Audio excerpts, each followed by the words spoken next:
გამარჯობა, ბატონ თამაზ იმნაიშვილი, სამხედრო დაზვერვის სადარიგის ოფიცერი, პოლკოვნიკი, გახლავთ დღეს ჩვენთან ერთად, დიდი მადლობა.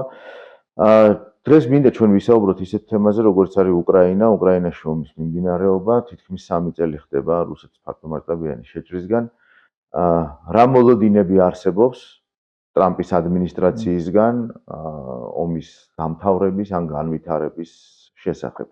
და მოდი აი აქედან დავიწყოთ და მე კიდე თანხლები ვიქნები. კი ბატონო. დავყოთ უნდა ერთი პესიმისტური ხედვა, მეორე ოპტიმისტური ხედვა, ტაქტიკურ დონეზე საკმაოდ პესიმისტური, ასე ვთქვათ, სურათი გვაქვს.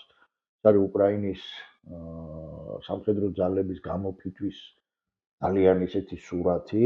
რუსული წარმატებები უნიშნელო თითქოს ტაქტიკური დონის, მაგრამ მაინც მეტნაკლებად მიიწევენ ნელა, მაგრამ მიიწევენ. კი, ძალიან დიდი მსხვერპლის ფასაც, მაგრამ მიიწევენ წინ და ეს თავისთავად ეს არის უკრაინული მხარის სამხედრო ძალის გამოფიტვის შედეგები. და იარაღის არ ქონის შედეგები. მაგრამ თუ გავიხედავ სტრატეგიულ დონეზე, მაშინ ეს ოპტიმისტურია ერთი რამის გამო.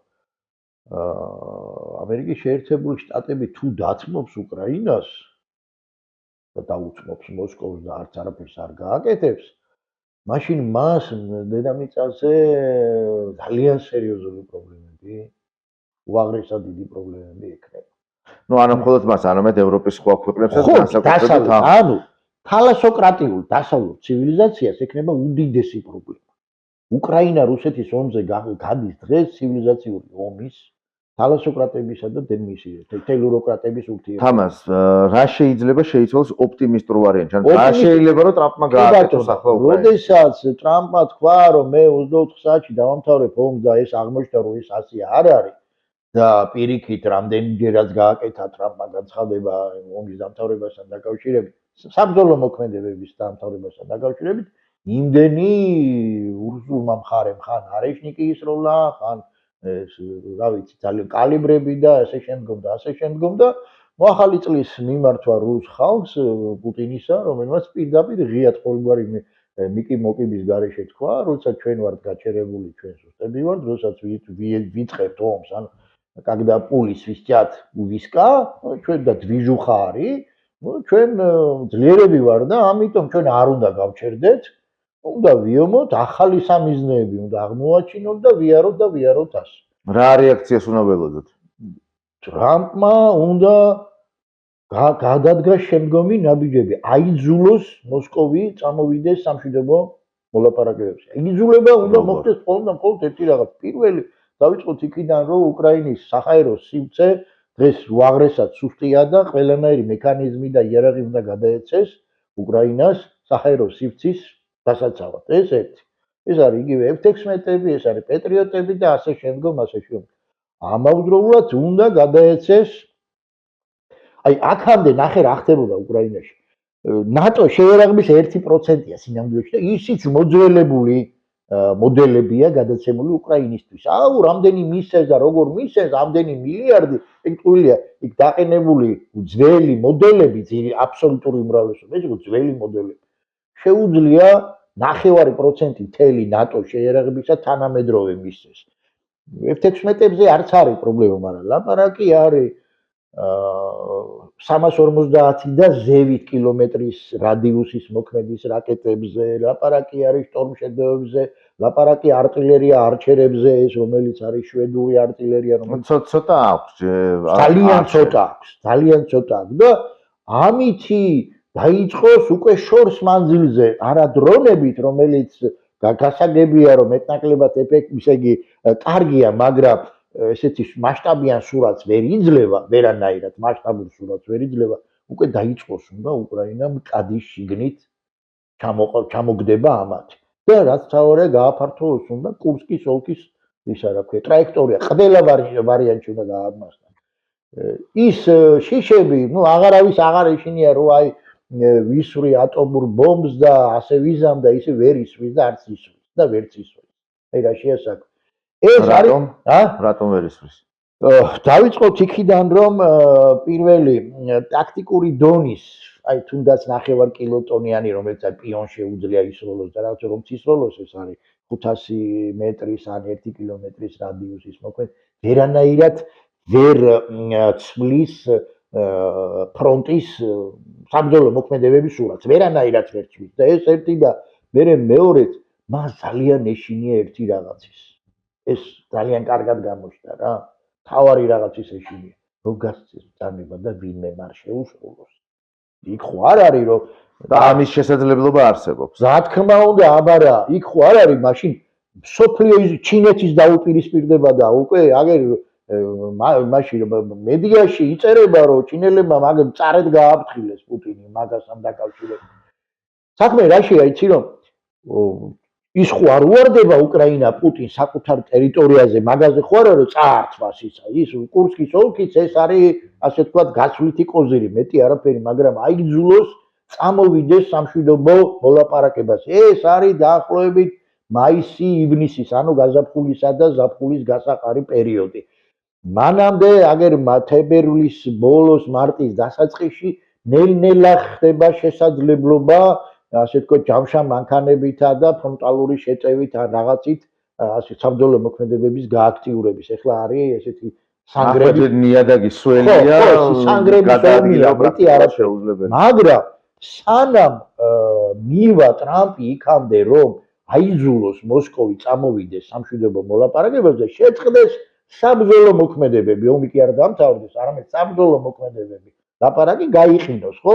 მე იქ საუბარი არის როგორ უნდა მოხდეს ეს ხაზის მოწყობა, სამშვიდობო ძალები უნდა იყვნენ, როგორ უნდა ეს სხვა საკითხებია. აქეთ არსებობს სამხრეთის ფლანგი. ნატოს სამხრეთი ფლანგი? რუსეთისთვისაც სამხრეთი.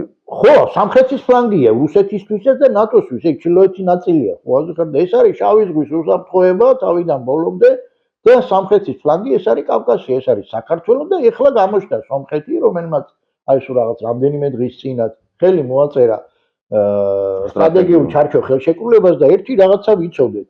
უნდა რომ ეს ღიად გამოცხადებულია, რომ ბაიდენის ადმინისტრაციის ბოლო პერიოდების ყოველგვარი ნაბიჯი, რომელიც იქნა გადადგმული, პირდაპირ შეთანხმებული იყო ტრამპის ახალ ადმინისტრაციასთან. ხო, ახალ ადმინისტრაციასთან.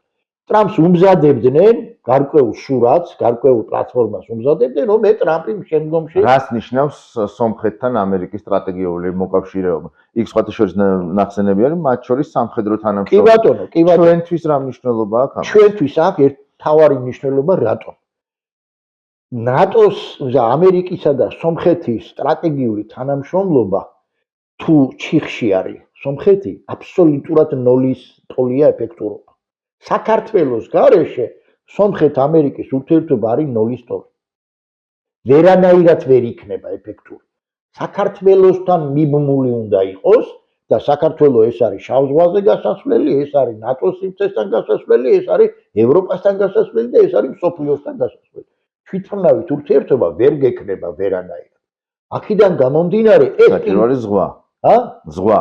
ხო, ზღვა და ხმელეთი. ხმელეთი არ აქვს სომხეთს, სახმელეთო და საზღვაო გზა არ აქვს, საჰაეროს გარდა არანაირი გზა არ აქვს, რომ კონდეს ურთიერთობა დასავლურ სამყაროსთან.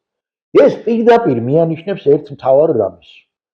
საქართველოს ტერიტორია არის უმთავრესი გავლენის ადგილი ამერიკის შეერთებული შტატების და ტრამპის ადმინისტრაციისთვის.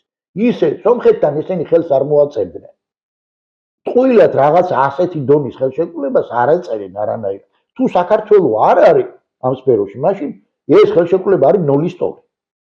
აქედან გამომდინარე პირდაპირ შეგვიძლია, აი როგორც 2x2 და აქსიომა თქვა, წარმოვიდგინოთ, რომ საქართველოს გეოგრაფიულ, აი ზუსტი განმარტება ესე იქნება რა გლობალურ პოლიტიკაში.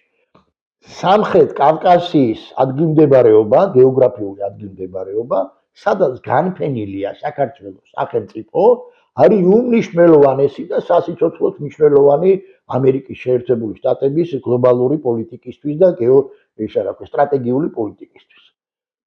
ეს არის პირდაპირ 2x2. ანუ ანაკლიის სპორტი იძენს ანაკლიის სპორტი პირდაპირ ასე ვთქვათ, ბოლო წერტილი იქნება, აი როგორც წერტილს დაუსვამენ ხოლმე, რომ დამთავრდება რაღაცა, ის ანაკლიის პორტი ეს არის ბოლო წერტილი. შავი ზღვის უსაფრთხოება. რუსეთმა რომ შავი ზღვა დაკარგა, ეს ჩვენ ცალსახად უკვე ვიცით და აღარ შემოუშვებენ ძალიან დიდი ხნის განმავლობაში რუსეთ შავ ზღვაში. ის რა ფლოტიც მას იქ გააჩნია, ეს არის ნულის ტოლი უკვე. თავარი რა დომინანტი იყო ის წყალქვეშა-ნავიც, მოსკოვი, ხო, აღარ აქვს. შავი ზღვის უსაფრთხოება, შავი ზღვის ანაკლიის პორტი იქნება ბოლო წერტილი, ანუ დამთავრება ამ პროექტისა შავი ზღვის შიდა წყლებად გადაქცევის. და აი თქვენ ნახეთ რამდენიმე დღის წინათ ბელგიურმა კომპანიამ განაცხადა, რომ აუ ანაკლიის პორტი აშენდება. დიახ, ნამდვილად აშენდება, მაგაზე ლაპარაკიც არ არის, მაგრამ აი რა პრინციპზე და რა სტრატეგიით აშენდება.